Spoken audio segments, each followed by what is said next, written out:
Halo, Assalamualaikum warahmatullahi wabarakatuh.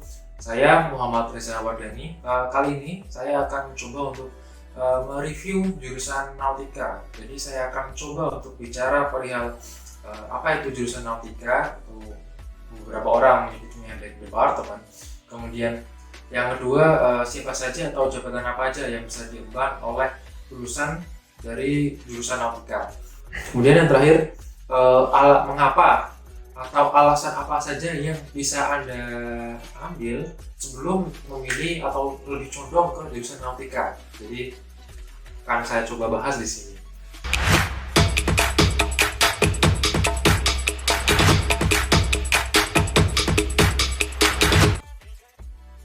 Oke, yang pertama yaitu apa itu jurusan Nautika.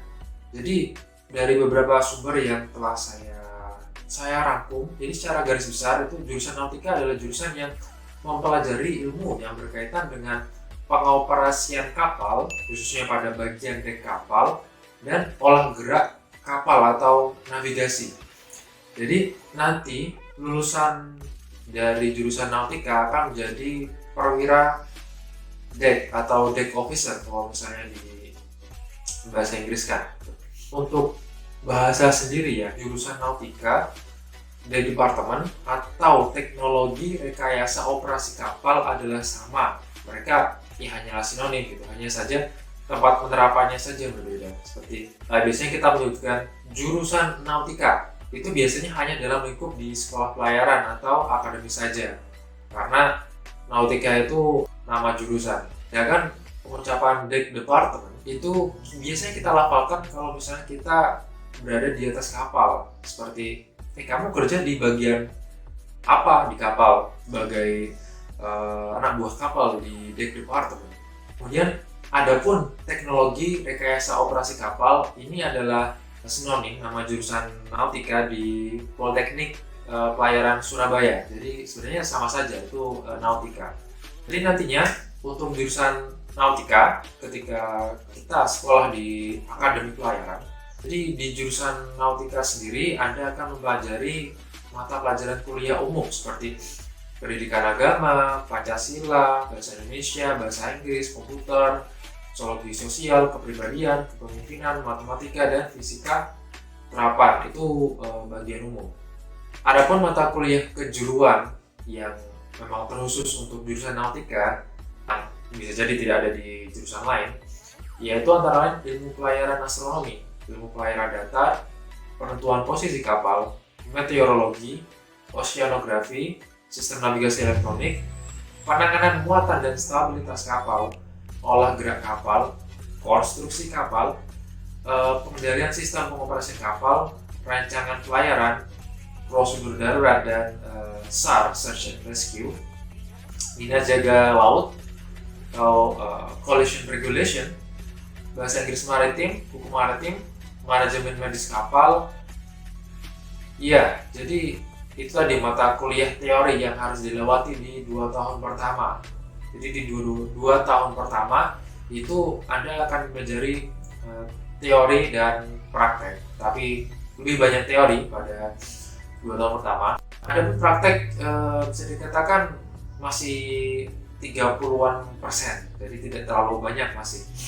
Nah, di tahun ketiga ketika Anda berada di akademi, adalah tahun untuk praktek magang, jadi semester 5 dan 6. Anda harus praktek magang menjadi seorang kadet. Jadi Anda akan dilepas ke laut luas untuk berlayar di kapal sesungguhnya selama 12 bulan. Ya, jadi saya mohon kepada Anda untuk belajar dengan giat, karena nantinya ilmu yang Anda pelajari selama 2 tahun pertama akan diimplementasikan langsung di atas kapal. Iya, dan pastinya Anda akan menerima lebih banyak ilmu dan pengalaman di atas kapal. Jadilah seperti sponge buat nyuci piring. Jadi jadilah seperti sponge dan absorb everything. Ya memang jujur saya akui untuk teori yang ada di akademi itu mungkin hanya 20-30%. Ya itu memang porsi yang tidak terlalu banyak, karena memang semua pelajaran yang akan kita peroleh itu ada di atas kapal itu sendiri. Jadi penyelesaian sebuah masalah, entah overhaul main engine atau mungkin ketika ada masalah gimana untuk memperbaiki life buoy atau life raft jika telah broken, itu apa yang harus kita lakukan atau nanti akan Anda pelajari di atas kapal. Nah, kemudian setelah turun praktek layar, Anda akan diminta untuk menulis karya ilmiah dan menempuh ujian negara untuk mendapatkan jasa ANT 3 atau Ahli Nautika tingkat 3. Namun jika Anda memilih jurusan Nautika dengan diploma 4 karena setara sarjana ya, maka Anda perlu melanjutkan kuliah lagi selama 2 semester. Jadi semester 7-8, jadi totalnya 4 tahun. Dan di semester akhir Anda harus membuat skripsi. Ya, skripsi. Yang kedua, apa saja jabatan dan tugas yang ada di Deck Department? Ya, setelah lulus dari akademi pelayaran, maka Anda langsung menjadi seorang Deck Officer atau Mualim 3 biasanya, atau mungkin Mualim 4, tergantung dari perusahaan di mana Anda berlayar, karena ini berbeda kebijakan. Namun ada perusahaan yang tidak mau merekrut fresh graduate langsung jadi Deck Officer. Namun Anda harus mulai dari Junior Officer terlebih dahulu, Junior Officer Trainee, atau bahkan entah apa itu apa yang mereka sebut, tapi kalian belum menjadi seorang perwira seutuhnya karena masih menjadi trainee. Jadi magang menjadi seorang perwira, tapi jabatannya sudah di atas kadet karena sudah memiliki jasa ANT 3. Biasanya seorang Deck Officer trainee itu 3-6 bulan masa magang sebelum Anda menjadi seorang perwira penuh. Untuk tugas utama dari seorang perwira Deck Officer itu sebenarnya ada 2. Yang pertama itu adalah navigasi. Navigasi kapal atau bridge watchkeeping, membawa kapal dari pelabuhan A menuju pelabuhan B dengan selamat, dengan menerapkan kaidah yang berlaku, hukum yang berlaku, yaitu collision regulation. Jadi Mualim 1, Mualim 2, Mualim 3 akan berjaga anjungan dengan shift selama 4 jam itu berputar terus selama 24 jam kali 7 hari selama kapal berlabuh jangkar dan ketika kapal sedang berjalan, sedang underway. Kita memastikan kapal melaju di rute sesuai rancangan pelayaran dan hindari tumbukan. Tugas yang kedua yaitu jaga bongkar muat di pelabuhan atau cargo watch. Jadi selama bongkar muat, perwira menjadi supervisor penanganan muatan dan menjadi perantara antara pihak kapal dengan pihak pelabuhan jika ada suatu hal yang menjadi perhatian khusus ketika bongkar muat sedang berlangsung. Tadi 2 tugas utama semua perwira navigasi, perwira deck. Kemudian tugasnya dibagi lagi menjadi specific job atau tugas yang spesifik per jabatan. Jadi saya akan mulai dari jabatan paling rendah dulu, yaitu tugas Mualim 3. Jadi kalau di kapal ada Mualim 3 atau Mualim 4 atau mungkin Junior Officer, kemungkinan tidak jauh berbeda dengan tugas dari seorang Mualim 3. Tugas seorang Mualim 3, dia membantu Mualim 1 untuk merawat dan melaksanakan inspeksi rutin alat keselamatan jiwa atau life saving appliance dan alat pemadam kebakaran atau AVP.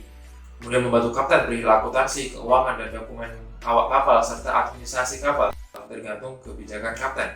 Kemudian membantu kapten untuk menyiapkan dokumen dan sertifikat kapal sebelum sandar dan sebelum berangkat dari pelabuhan singgah, seperti dokumen untuk imigrasi, custom, quarantine, port clearance, atau like laut atau sebagainya. Itu juga tergantung kapten akan memberikan tambahan tugas untuk Mualim 3 apa saja kan. Kemudian jabatan selanjutnya yaitu Mualim 2, Second Officer. Ini tugas utamanya adalah menyiapkan rencana pelayaran di peta atau etis, bertanggung jawab untuk pengecekan rutin alat-alat navigasi, update peta dan publikasi maritim, menjadi perwira kesehatan dan bertanggung jawab pula untuk obat-obatan, peralatan medis, dan hospital di atas kapal. Jadi secara garis besar tugas Mualim 2 itu take care merawat anjungan beserta peralatan navigasinya dan menjadi perwira medis, tapi tergantung dari bijaksanaan masing-masing perusahaan juga. Lalu chief officer atau mualim satu. Jadi mualim satu itu second in command atau perwira pengganti kapten jika kapten tidak dapat bertugas karena satu dan yang lain, sakit dan sebagainya. Dia bertanggung jawab pada muatan dan operasi bongkar muat, perencanaan jam kerja awak kapal dan perawatan dek, penanganan air balas, manajemen sampah kapal, menjadi training officer yang bisa memastikan seluruh kru kapal itu well trained dan paham akan regulasi terbaru di industri maritim yang berdampak langsung pada pekerjaan di atas kapal.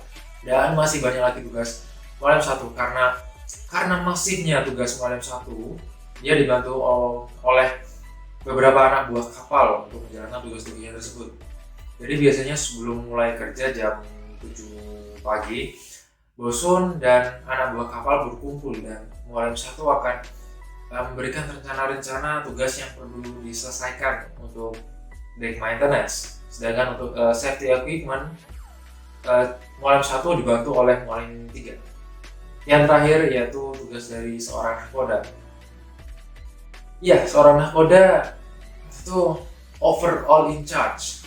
Jadi dia itu bertanggung jawab atas keseluruhan kapal, mulai dari bagian paling atas anjungan hingga bagian paling bawah di kamar mesin. Dan yang harus Anda tahu, nahkoda itu bukan awak kapal sebenarnya, melainkan dia itu perwakilan dari perusahaan. Jadi apa yang kapten perintahkan harus kita laksanakan, dalam artian perintah yang sifatnya mengikuti prosedur regulasi, ya seperti selalu taat menggunakan alat pelindung diri, hanya merokok di area yang ditunjuk, dan perintah-perintah lain yang memang sesuai dengan regulasi yang ada dan hukum yang berlaku. Karena jika ada terjadi kecelakaan di atas kapal, maka kaptenlah orang yang pertama disalahkan atau dimintai pertanggungjawaban. Tapi ingat, perintah apapun yang menyangkut safety atau keselamatan jiwa atau tidak sesuai dengan prosedur, maka Anda wajib untuk kritis dulu. Apakah ini aman? Apakah pekerjaan ini bisa dilaksanakan dengan prosedur yang aman? Kalau tidak, Anda wajib kritis, bahkan tolak, karena nantinya reward yang Anda terima jika berhasil tidak sepadan dengan risiko yang Anda ambil, seperti cacat tubuh hingga kematian. Ini bukan main-main. Banyak beritanya yang bisa Anda lihat di media Indonesia sendiri ataupun media luar tuh. Banyak sekali kecelakaan kerja yang awalnya tidak mengindahkan safety regulation,